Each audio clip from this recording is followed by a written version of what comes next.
¿qué tal? Buenas tardes y bienvenido a nuestro nuevo episodio de Entre el Cuerpo y la Mente. Un lunes más de conocimiento, un lunes más de pláticas. Jan, ¿cómo estás?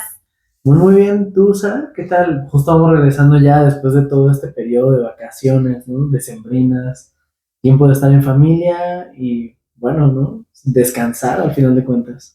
Sí, que es todo un rollo, ¿no? Digo, nosotros tan estábamos en este rollo familiar que subimos una semana después de todas las fiestas el episodio de Navidad. Todavía nos dimos una semana más, pero ahora sí volvemos oficialmente con todo esto de las tareas, tanto en Impulso, no sé si se dieron cuenta, pero desde la semana pasada estamos muchísimo más activos de nuevo con Reels, con todo esto y también vuelve nuestro podcast. Claro, claro, claro. Muchísimos proyectos nuevos, muchísimos videos nuevos. Dentro de Impulso 43 creo que se vienen proyectos muy interesantes, pero al menos por lo pronto ya pudieron ver al menos una probadita, ¿no? De lo que va pronosticando este año para Impulso. Sí, y que dicho eso, y antes de avanzar un poco más, les recordamos, por si se les olvidó, que yo soy Sara Rosales y soy psicóloga y terapeuta. Mi nombre es Diego Rosales, yo soy estudiante de medicina. Y entonces estamos entre el cuerpo y la mente. Y Jan, por favor, haznos el honor. ¿Cómo se llama el episodio del día de hoy? El día de hoy hablaremos acerca del tema de aceptando al adolescente. Todo un rollo, ¿no? A mí me toca muchísimo verlo en terapia.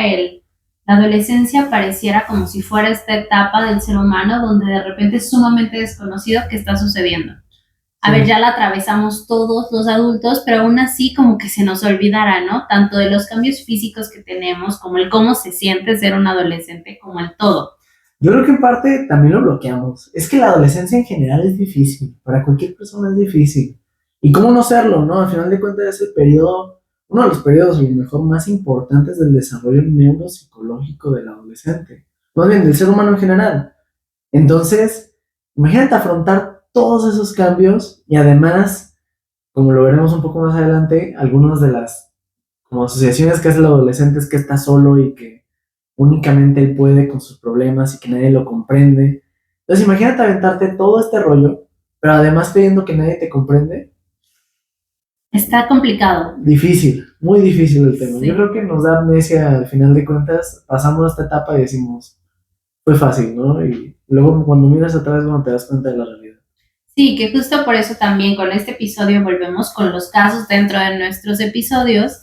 Y justo hoy también vamos a hablar de un joven que, bueno, es adolescente y vamos a analizar a través de él como todos estos son temas que tú decías, ¿no, Jan? Sí, sí, sí, al final de cuentas. Y de hecho, un caso de nuestra sociedad mexicana, al final de cuentas, es algo muy padre porque habíamos estado presentando casos que encontrábamos de Estados Unidos, de, creo que alguna vez usamos uno que era de Alemania incluso, pero esta vez es un caso real, de la vida real, justo aquí en México. Entonces, creo que va a ser incluso un poco más interesante. Y bueno, dicho eso, ¿qué te parece si nos cuentas un poco de los datos generales? Les recordamos que cuando tenemos casos, Ian está un poco en el teléfono porque está leyendo los datos específicos. Es correcto. Entonces, para que no se nos confundan ni se nos distraigan tanto, él está leyendo los datos, pero ustedes los van a escuchar de nuestra viva voz. Es correcto, así es. Y digo, al final de cuentas también hago un pequeño resumen acerca del caso que estamos viendo, ¿no? Entonces tengo que más o menos ir viendo cuáles son aquellas cosillas que pudieran llegar a ser especialmente importantes. Muy bien, entonces hablamos de un paciente que es un joven mexicano de 16 años, de una familia tradicional con un nivel socioeconómico medio bajo.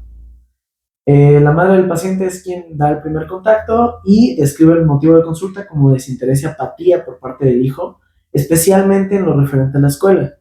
La parte que es importante quiero resaltar es el hecho de que la madre refiere que el muchacho no había experimentado esta clase de desinterés o apatía previamente. Era muy interesado en sus clases, etcétera, ¿no?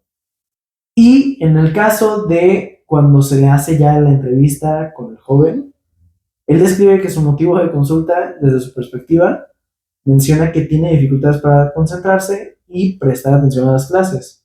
Y considera que este desinterés se debía a lo que se le enseñaba en la escuela que no le serviría en un futuro. ¿Qué opinas acerca de esta concepción, Sara? Ahí está todo un rollo, pero a ver, antes de que avancemos un poco más en esto, me gustaría que especificáramos la edad que se abarca dentro de lo que conocemos como adolescencia, porque aquí hay un rango medio amplio y luego hay cierta confusión. Entonces, a ver, ¿tú de dónde recuerdas que comienza la adolescencia? Porque según la psicología, eres prepúber hasta los 12 años y a partir de los 13 empieza la adolescencia hasta los 18. Sí, es correcto. Estamos en lo mismo. Entonces, para que nuestro público esté enterado, por eso hablamos de un adolescente ya específico. No es un prepúber como estos niños que apenas están brincando, ni es un niño ya al 100%.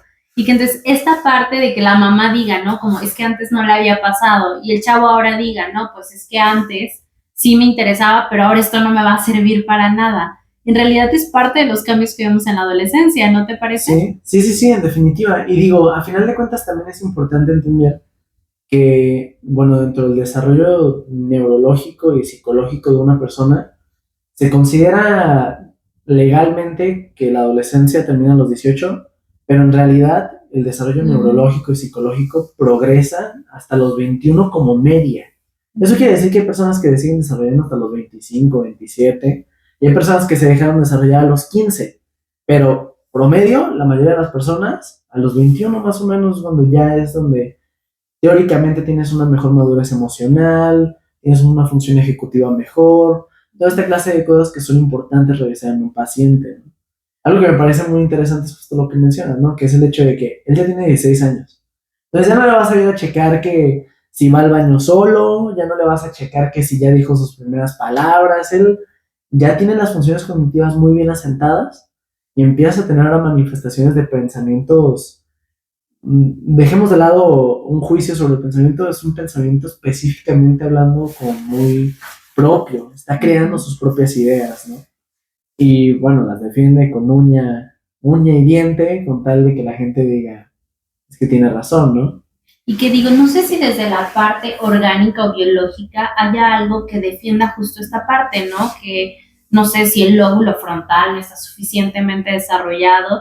Yo medio recuerdo que en mis clases de neuropsicología hablábamos de esto. A ver, hay cierta última parte del lóbulo frontal, que es lo último que se termina de desarrollar, que es esta capacidad de gestión emocional, pero no sé cómo eso afecta a todas estas cosas. Al final, eso es algo más biológico, ¿no? Sí lo afecta, pero como tú dices, ¿no? Al final de cuentas, los grandes neurocientíficos siempre nos dicen que están a favor y en contra de una teoría antigua que se le conoce como frenología, que nos dice que una región del cerebro es la implicada en realizar cierta función ejecutiva o cierta función de coordinación, bla, bla, bla, bla. Eso quería decir, o lo que antiguamente se consideraba, era que, por ejemplo, si tú te hacías un daño aquí es un daño ahí, te iba a causar esto. Y los neurocientíficos están a favor y en contra de esta perspectiva, porque si bien en parte sí es cierto, también hay una parte en donde en realidad el conocimiento, o más bien la combinación de toda la información en la corteza cerebral, no depende de un área. Entonces es un complejo así, es un tema muy, muy grande, ¿no? Pero lo que se alcanza a saber hasta el día de hoy es que sin lugar a dudas dentro de la corteza frontal, principalmente en el lóbulo prefrontal, en el área ventromedial, la parte de abajo del cerebro, en la parte del medio, digamos, esa área es de las más importantes y es la que requiere un mejor desarrollo en el futuro. Y justamente se desarrolla principalmente en la adolescencia. La parte de que defiendan con tanto énfasis sus ideas y sus objetivos y demás, tiene más que ver con una desregulación emocional, pero el hecho de crear ideas nuevas parte de esta región. Y que entonces, tal vez por eso en esta etapa es cuando también desde el lado de psicología decimos e invitamos a los papás a hacerles deja lo que se descubra, ¿no? Deja que descubra qué le gusta, qué no le gusta, el que cuestione, no siempre viene desde una rebeldía, o sea, el que el adolescente te pregunte por qué, no siempre solo viene del te quiero retar, muchas veces viene del quiero entender si de verdad yo combino con eso. Y que ahí le cerramos la puerta, ¿no? Y ahí es donde yo creo que a nosotros los adultos de repente se nos olvida cómo era nosotros estar en la adolescencia. Porque claro que todos los adolescentes cuestionamos, todos los adolescentes decimos, ¿por qué me estás diciendo eso? ¿Y por qué te tengo que hacer caso? Pero se nos olvida y entonces llegamos a la adultez y decimos, pues porque yo te lo digo y se acabó. Sí, y entonces no abrimos esa puerta, ¿no? Sí, en definitiva. Y digo, al final de cuentas, si el desarrollo del adolescente se va a basar en su interacción, en su capacidad de crear ideas, si lo limitamos, las ideas que va a crear no van a ser suficientes, pues. sí puede haber un cierto retraso en el desarrollo. La ventaja es que estas áreas son muy susceptibles al trabajo en psicología. Entonces, aun cuando lleguemos a los 30 años y no tomemos adecuadas decisiones porque tengamos mamitis, que de repente en el ámbito médico nosotros decimos que es el destete, porque el destete regularmente se refiere justo a, lo decimos en muchos contextos, pero lo decimos, por ejemplo, cuando le quitas el ventilador a un paciente, cuando el bebé deja de estar amamantando y demás. Decimos que cuando el paciente es destetado también lo usamos cuando hablamos de una persona que seguía y sigue y sigue y sigue todo el complejo, todo lo que le van diciendo los padres. Entonces, aun cuando lleguemos a los 30 y no sepamos tomar decisiones apropiadas, vas a una psicoterapia apropiada y lo puedes fomentar el desarrollo y la plasticidad de esa área. Es una ventaja. Sin embargo, pues en donde debería desarrollarse es en la adolescencia, ¿no?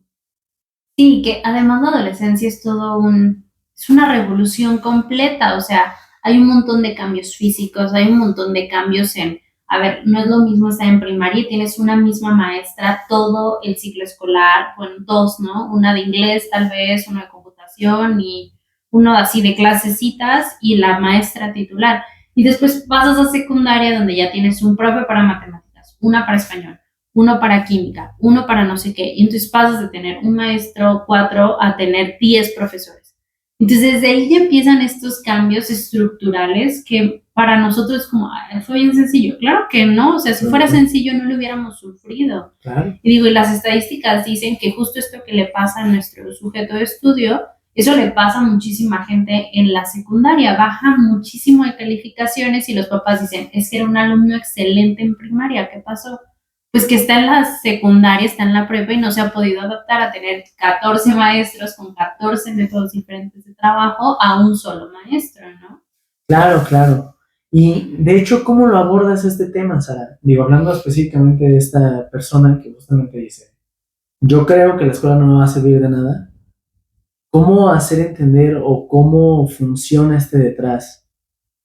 Bueno, va desde muchos lados, ¿no? O sea, va desde a ver, cómo los papás lo están manejando en casa, porque también es válido que un adolescente diga, yo creo que esto no me sirve para nada. Bueno, pues es su opinión y el 90% de los adolescentes van a pensar que la escuela no les sirve para nada. Y si el papá dice, no, y te callas y a ver, esto sí te va a servir y después te vas a dar cuenta, pues ¿dónde está esta apertura al análisis del adolescente, no? Y entonces más bien va desde a ver, papás, vamos a preguntarle por qué cree que no le sirve para nada. Y va desde a ver, adolescente, tú que crees que no te sirve para nada, de todas maneras lo tienes que cursar para llegar a hacer algo que sí te guste hacer, entonces, ¿qué vas a hacer para que no sea tan tediosa la tortura, no? Claro. Y que entra todo este rubro, ¿no? O sea, va desde ve con personas que sean profesionistas en el área que te gusta y acércate y mira, ve cómo ellos también vivieron esta tortura que tú viviste, ¿no? No sé cómo funciona incluso desde un ámbito más de cuando tal vez estos adolescentes llegan a consulta con médicos, con psiquiatras y les dicen como, porque este chavito con los síntomas que hemos visto hasta ahorita, hasta podrías decir como, ay, tiene un TDAH, ¿no? Sí. Y entonces, ¿qué pasa cuando ellos llegan a consulta, no? ¿Qué sucede en esa parte? Bueno, por fortuna, hoy en día, sin duda alguna, la psicología y la psiquiatría ya no están peleadas. Y cabe resaltar el ya no, porque antiguamente sí. Antiguamente era o vas al psiquiatra o vas al psicólogo y el psiquiatra le tiraba al psicólogo y el psicólogo al psiquiatra, ¿no? Sin embargo, el funcionamiento hoy en día sí es muy atento a la escucha. La verdad es que es la metodología o el dar algún medicamento, se espera que sea de lo más tardío, no se espera que sea una de las opciones de primera instancia. Si llega un paciente con estas características al consultorio, primero se escucha y se atiende y luego decide si le das o no le das algún medicamento. Y muchas de las veces no le das. A mí me tocó ir varias veces dentro del hospital civil a consultas directamente, justamente de psiquiatría. Ya lo hemos hablado muchas veces. Y justamente el trabajo de las primeras ocasiones era, ok, ¿y por qué vienes, no? Y dependiendo de lo que ellos contestaban, era si la doctora decía, bueno, pues sí, tiene un síntoma grave, pues hay que darle medicamento. O me tocó ver uno o dos pacientes que sí de plano decía, ¿sabes qué? Esto es plenamente psicología. Y los mandaba directamente a psicología. Ahora, Bueno, al hospital civil llegaban casos muy fuertes, ¿no? Muy Claro. graves. Por eso son 1 o 2 casos. Pero la metodología sigue siendo de esta forma, pues. Es casi igual en todo el país, o al menos así es a lo que he podido ver en mi práctica. Y creo que es una fortuna que hoy en día sea así. ¿Por qué? ¿Por qué lo consideras una fortuna? Bueno, sí, si de plano, en cuanto llega una persona, tú le das un medicamento, Ah, bueno, sí. uno es la resistencia, ¿no? Poco a poco se va a ir haciendo más resistentes al medicamento, poco a poco le va a ir haciendo menos funciones o menos le va a ayudar, pues, si vas a necesitar algo más fuerte. Y además es el hecho de que si el psiquiatra y el psicólogo cumplen una misma función, entonces, ¿con cuál vas en este caso? Un aspecto muy difícil porque el psiquiatra usaba funciones del psicólogo y el psicólogo usaba funciones del psiquiatra, pero ahora que están tan delimitados y tan cooperativos, creo que es una gran sinergia la que forman. Y que entonces me imagino que como tú decías, ¿no? Hay menos como diagnósticos falsos, Claro, que, a ver, hay mucha gente que es distraída, pero tal vez no tiene un trastorno de déficit de atención, sí, y que en la adolescencia es normal que sea sumamente distraído, es parte de estar creciendo y desarrollándote, y entonces muchas veces ahí los papás se confunden, ¿no? Es que mi hijo no era así de distraído y desde que cumplió 15 no, sabes, insoportable. Bueno, pues un poco es normal. claro, claro. Es parte del desarrollo, al final de cuentas. Es parte de. Ok, y bueno, Sara, a ver, también cabe destacar, y hay una pregunta muy importante que realizar, y es que si bien es cierto que durante esta etapa es una etapa de cambio, y claro, es una etapa de funciones cognitivas, empieza a haber una mejor toma de decisiones y demás, también es cierto que hay un comienzo, una potenciación entre las hormonas y especialmente las hormonas sexuales. Entonces, el adolescente se manifiesta con un gran impulso, un deseo sexual muy común a esta edad y todavía no tiene una corteza tan desarrollada para tomar una función ejecutiva tan apropiada. Digo, eso hablando neurobiológico. Entonces, ¿cómo abordarlo con el adolescente? Porque al final de cuentas es algo que puede pasar. No, y que aquí entra un montón el tema de creencias, ¿no? A ver si para mí los valores que nuestra familia está rigiendo es que la abstinencia es el mejor método anticonceptivo, pues entonces yo tengo que educar a mis hijos desde esta base, ¿no? Pero también es verdad y es súper importante que aunque para mí esa sea la base, y aunque para mi papá yo diga, este es el único método, la realidad es que no siempre van a escucharnos los hijos tanto como nos gustaría. Y entonces sí entra un juego de decir, yo quiero que hagas esto y para mí lo ideal tal vez sería esto, pero mira, te voy a informar de todas maneras de cómo funcionan las enfermedades de transmisión sexual, ¿no? De cómo funcionan los métodos anticonceptivos, de cómo funciona ta. Y claro, y como lo hablábamos ya en otros episodios, hablar de la sexualidad a la edad que está la persona, ¿no? No, tal vez no le voy a dar información que para mí no sea relevante, pero si ellos están preguntando algo, a ver, la información si tú no se la das al adolescente, él la va a conseguir afuera. Claro. Y cada vez es más fácil conseguir información y la va a conseguir deformada o Sí. la va a conseguir en exceso, ¿no? Tal vez sí la encuentra al principio muy bien, muy estructurado y después se va metiendo más y va a encontrar información cada vez más deformada o se va a meter en un tema de pornografía. Y entonces en la adolescencia es donde hay un mayor riesgo, según lo que yo estuve leyendo, en temas de todas estas enfermedades de transmisión sexual, que seguro tú nos podrás contar más de eso, pero también es donde aumenta todavía más el nivel de adicción a la pornografía. Es que, ¿sabes qué? Dentro de esta etapa se unen 2 factores muy importantes. Uno de ellos es la ignorancia, porque sin lugar a dudas, pues el conocimiento no es el apropiado. Y la información, así como tú lo dices, ¿no? La información muchas veces desinforma. Entonces buscan y buscan y buscan y encuentran información, pero no necesariamente es la más correcta, la más actualizada. Por ejemplo, antiguamente, alguna vez fuimos nosotros a hacer un proyecto de salud dentro de una universidad, una pequeña primaria, perdón, una secundaria. Y les preguntamos al final a los chavos, justamente usamos este tema para platicar con ellos, les preguntamos al final a los chavos qué métodos conocían, ¿no? ¿Qué métodos anticonceptivos? Nadie sabe hasta el momento a qué se referían, pero nos escribieron que el método de la tiza. ¿De la tiza? Sí, tiza así como con la que pones la el de gis. pizarrón. Sí. No sabemos a qué se referían, no sabemos qué de nada, pero estamos seguros de que era una cuestión verdadera porque nos paramos enfrente y les dijimos, obviamente todas eran preguntas, ¿no? Entonces estábamos tratando de contestarlas y cuando decían de que si funciona el método de la tiza, les dijimos, ¿cuál es el método de la tiza? Y los chavos no se rieron. Si fuera una broma, los chavos se hubieran reído y hubieran estado muertos de la risa.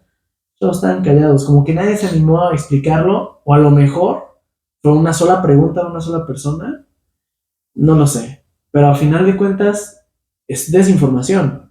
El chavo en algún momento o la chava en algún momento la encontró por ahí en internet y dijo, esto me funciona, me sirve, es fácil, rápido, etcétera. Y no funciona. O sea, no hay nada con una tiza que te pueda ayudar a no tener ninguna infección o no tener ninguna forma de embarazo, ¿no? Y también hay mucha desinformación en general por los amigos, porque, bueno, pues si yo estoy desinformado, yo puedo desinformar. Y ahí en ese momento, pues todo el mundo nos tratamos de informar y demás. Yo creo que esa perspectiva de hablar con ellos es muy interesante y sin duda es muy importante porque no se trata de asustarlos, obviamente, pero sí que entiendan la realidad. Y es que las infecciones de transmisión sexual son reales. Hace poquito, justamente en este semestre, me tocó ver un caso de un chavo que tenía mi edad. Y no, ¿21? más o menos, tenía 23. Y no, bueno, o sea, no te puedo decir ni siquiera, o sea, yo entiendo que muchos papás el mayor miedo sea que salgan embarazados, pero créeme, no es el mayor miedo sin problema. Un embarazo como quiera sales adelante y lo resuelves, ¿no? Pero este chavo de 23 años tenía un VIH muy avanzado, muy avanzado, en el sentido de que la primera vez en que llegó estaba en un recuento de células de 20 células. Es fatídico. Hablando de VIH, abajo de 200 ya es grave. Imagínate el grado. Tenía 20 células. Hablando obviamente de células del sistema inmune. Y entonces, aún, o sea, gracias a eso, a mi edad, el paciente ya había tenido infecciones cerebrales tan severas que tenía un retraso muy severo, muy severo. Ya no hablaba bien, no te comprendía, estaba todo el tiempo así como perdido. Era difícil, era muy difícil. Entonces, o sea, no se trata de asustarlos, pero sí es una realidad latente. Sí, que como tú decías, a ver, el tema de la información, lo hemos dicho en otros episodios y yo seguido lo digo en redes, la información es poder y la información protege. O sea, el que tú le puedas decir a alguien las cosas funcionan de esta manera y no solo porque yo quiera que actúes de cierta forma, Claro. sino porque vas a estar expuesto al mundo afuera, donde además entra un tema de presión social, donde entonces el adolescente es todo el tiempo retado a sus valores, qué tan bien sustentados están. Tal vez yo tengo súper aprendido que yo voy a entrar en el método de abstinencia durante toda mi vida, ¿no? Y yo digo, toda mi vida voy a ser abstinente. Ok, va. Pero tal vez entra este juego de mis amigos, donde mis amigos tal vez todo el tiempo están como, ay, eres un no sé qué, ay, es que tú por no sé qué, la. Y entonces, si yo no tengo una fuerte red familiar, eso va a hacer que en algún punto tal vez diga, pues es mi única opción. Claro. Porque lo habíamos hablado, en la adolescencia es donde crees que tus amigos son lo mejor que puede haber y lo único que vas a tener. Entonces, si entra este juego de si estas personas que consideras lo mejor que puedes tener te presionan para hacer este tipo de cosas, la red familiar se ve súper tambaleada todo el tiempo por hoy qué tanto confiamos en él, qué tanto lo vamos a seguir recalcando, ¿no? Y seguirle diciendo el, a ver, hijo, acuérdate que aunque ellos te digan o no sé qué, pues tú eres más valioso, eres más importante que eso. Y es un juego constante, o sea, no lo notamos, pero a veces el adolescente está viviendo 10 batallas porque los papás le dicen como, haz esto, la sociedad dice, haz aquello, y luego escucha enfermedades de transmisión sexual, pero solo una pincelada, y luego escucha no te drogues y solo una pincelada, no tomes alcohol, una pincelada, y entonces al final todo queda como tan revuelto que es como, ¿qué hago? ¿Qué no hago? Claro. No, yo creo que sin lugar a dudas el hecho de brindar una adecuada información a un adolescente es más que apropiado. Me gustó mucho algo que hace rato mencionabas, que era justamente el hecho de decirle, ¿sabes qué? Así es como a mí me gustaría que tú te comportaras, pero aquí está todo esto, ¿no? Yo creo que sin duda alguna tiene que ser así, ¿no? O sea, es explicarle los valores de la familia, claro, es parte de, pero sin lugar a duda, algo que no puede faltar en una charla así, es explicarle todo lo que hay aún así, ¿no? Para que si decide por alguna razón en algún momento tomar una decisión, bueno, pues que haga una decisión consciente y entienda cómo van las cosas. Y que entre en juego de entonces los papás también es súper importante que en la adolescencia pongan estos límites de, a ver, estas son mis reglas y esta es mi casa, ¿no? Y si pasan estas cosas, estas van a ser las consecuencias, ¿no? Si hay un embarazo adolescente, estas van a ser las consecuencias. Si hay esta situación, estas van a ser las consecuencias. Porque también es válido que el papá diga, a ver, yo no combino con nada de lo que él quiere hacer, ¿no? Tal vez él quiere ir y probar marihuana y hacer, y tal vez yo como papá digo, ni de broma estoy de acuerdo con que hagas eso. Y entonces tampoco es solamente que digan, bueno, a ver, la marihuana es peligrosa por esto y aquello, la puedes consumir o es menos peligrosa de esta manera, pero no lo hagas porque para mí es importante que no, bueno, eso abre la puerta a que el otro diga, no hay ninguna consecuencia. Pues sí. Y entonces sí también es importante que como papás sepamos que en la adolescencia es importante sí tener límites, no límites rígidos de decir, si no haces esto nunca más te vamos a amar, o Te va a límites, correr de mi casa. exacto, pero sí límites de, a ver, si sucede esto, esta va a ser la consecuencia. Claro. Porque eso permite además que el adolescente empiece a tomar sus propias decisiones, ¿no? Sí, sí, sí, y entender también que a final de cuentas el mundo real tiene consecuencias, ¿no? Exacto. Es bueno, es tener una buena probada. Uh-huh. Muy bien, seguimos con el caso, ¿te parece? Seguimos con el caso. Excelente. Ok, bueno, aquí empieza a referir un poco acerca de... Ah, bueno, perdón. Él refería que pensaba que no le serviría para el futuro de la escuela y decía que tenía un desinterés en seguir estudiando como una licenciatura, solamente quería acabar la preparatoria y entrar a buscar un trabajo. Después de esto, el paciente decía que su desinterés por estudiar era un punto de conflicto porque le traía discusiones y reuniones con los padres, y de igual forma, las exigencias de respecto al cumplimiento de las tareas del hogar, así como las responsabilidades propias, propiciaban discusiones con su madre, ¿no? Y muy bien, bueno, después de ya todo el procedimiento, se dio a entender, o más bien se resalta el hecho de que había muy poca autoridad por parte de los padres, había una falta de límites, justamente, de reglas y de consecuencias, y era la presencia de los padres, o sea, era muy poca la presencia de los padres para resolver los problemas del paciente, sin que él tomara iniciativa para resolverlos. Todo esto influía en que él no se sintiera seguro para tomar una decisión y hacerse responsable de ellas, y esto imposibilitaba al paciente mostrar rasgos de autonomía e independencia. Creo que aquí es algo importante, algo que ya hemos hablado, ¿no? O sea, sí, el adolescente está creando una autonomía, el adolescente está creando ideas, pero es importante resaltar el hecho de que justamente menciona que tiene que ir orientado, ¿no? Digo, puedes aprender muchas cosas, pero es importante siempre llevar una guía conforme a tu regimiento. Y luego dice que parte de la poca autonomía del joven era la relación muy estrecha con su madre, siendo su compañera emocional, pero conflictiva, siendo muy confuso el cumplimiento de las obligaciones para su edad y ocasionando peleas constantes entre ellos. Del lado del padre, su relación con él es cercana, sin embargo no muestra autoridad y es muy flexible con él, hasta llegar al punto de tener una relación más de amigos y no de padre e hijo. ¿Cómo tiene que ser una relación de padre e hijo en la adolescencia? Ay, es chistoso que justo ahorita haya salido en este podcast porque en la mañana justo grababa con nuestro papá el otro podcast que vamos a sacar y que justo sale este miércoles. Y justo hablábamos de cómo funciona el tema del padre-hija cuando eres adolescente, ¿no? Y de cómo haces este paso a la adultez. Y entonces también allá hablábamos un poco de que el tema en la adolescencia está en que los papás ya no pueden actuar como con los hijos, que los protegen al 100% y dicen, yo te voy a decir cuál es el paso 1, 2 y 3, pero tampoco les pueden decir, esta es tu meta y llega y hazle como puedas, porque el adolescente todavía no sabe. Claro. Y entonces está justo en la transición para ser adulto. Y entonces si en la adultez te pueden decir, esta es tu meta, hazle como puedas. Pero en la adolescencia sí te tienen que decir, esta es tu meta, a ver, ese es el camino que yo seguí, ¿no? Este es el camino que yo creo que te puede servir. Y abrir tú qué piensas del camino que queremos hacer para ti, ¿no? O qué piensas de este camino que te estamos sugiriendo. Y ya, pues al adolescente podría decirnos, no, y no me importa y nada me... Y hay muchas hormonas funcionando, entonces tiende a haber muchas reacciones muy viscerales, ¿no? Entonces puede haber el no, y no me importa, y bla, bla, bla, y yo quiero otro camino.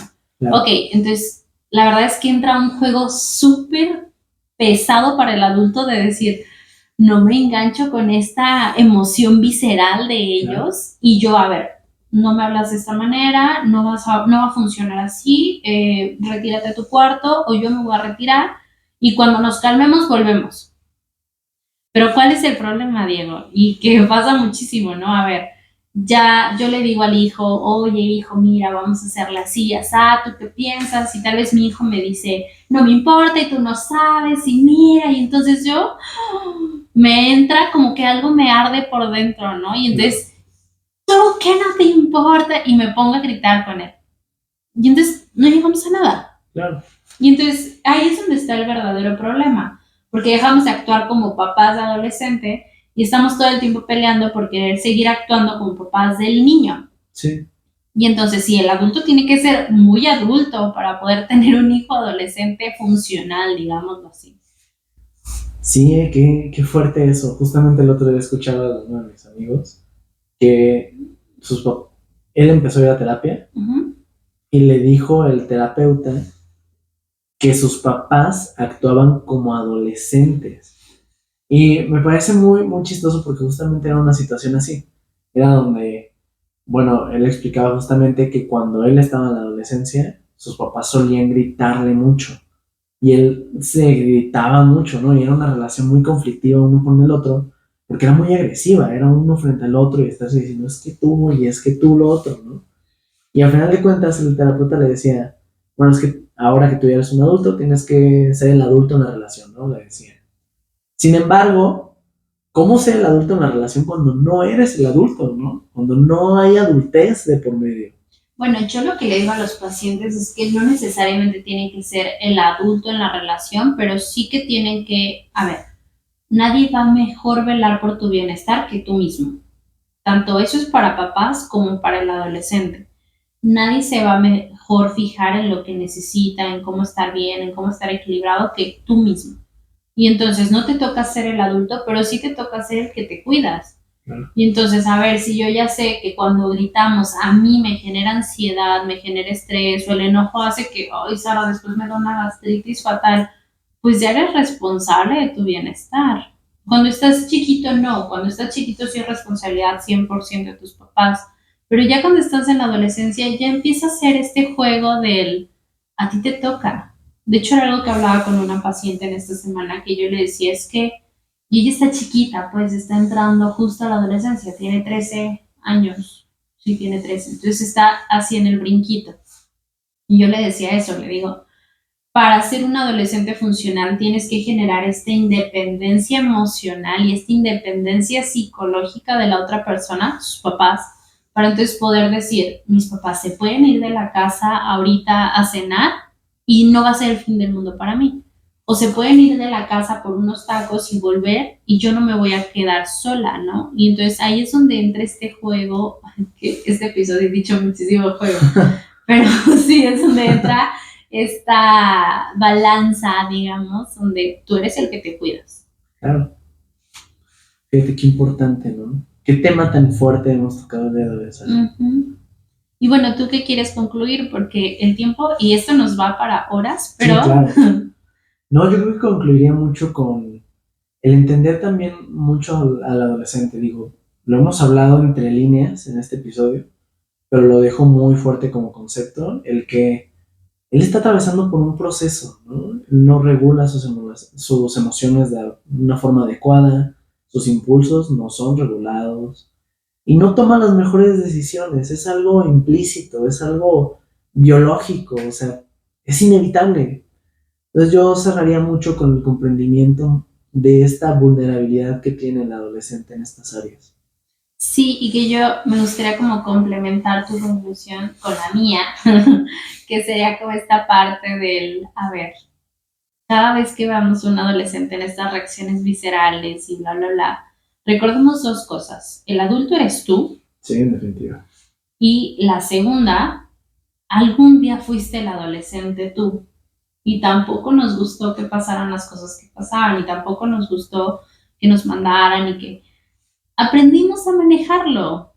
Solo es aprender a manejarlo. Y ojo, hay adolescentes y hay adolescencias sumamente conflictivas, sumamente complicadas, que salen de la norma. Esas adolescencias no entran en esta parte del tú eres el adulto y solo mantente en estos límites, pero sí entran en el cómo vas a manejar esta adolescencia desde el este es mi límite y hasta aquí llegas, ¿no? Claro. Y bueno, este fue un episodio más de Entre el Cuerpo y la Mente. Vamos a grabar otros, nos van a ver con la misma ropa seguramente, porque queremos irlos teniendo de respaldo, pero los vamos a estar leyendo en los comentarios porque todavía nos quedan otros 5 o 6 episodios de esta temporada, que ya casi acabamos esta temporada. Finalmente. Y los vamos a seguir leyendo. Díganos qué comentario o qué tema les gustaría para los últimos episodios de la temporada justo. Y vamos a hacer un episodio más por ahí de películas. Espérenlo. Entonces ya hemos estado viendo que por ahí nos siguen poniendo en los comentarios las películas. Las vamos a usar esta vez. Y las revisamos. Y ya nos estamos poniendo al corriente con ellas. Pero dicho eso, pues gracias por acompañarnos en esta ocasión. Sí, muchísimas gracias y esperamos que tengan en sus casas un próspero día. Hasta luego. Hasta luego.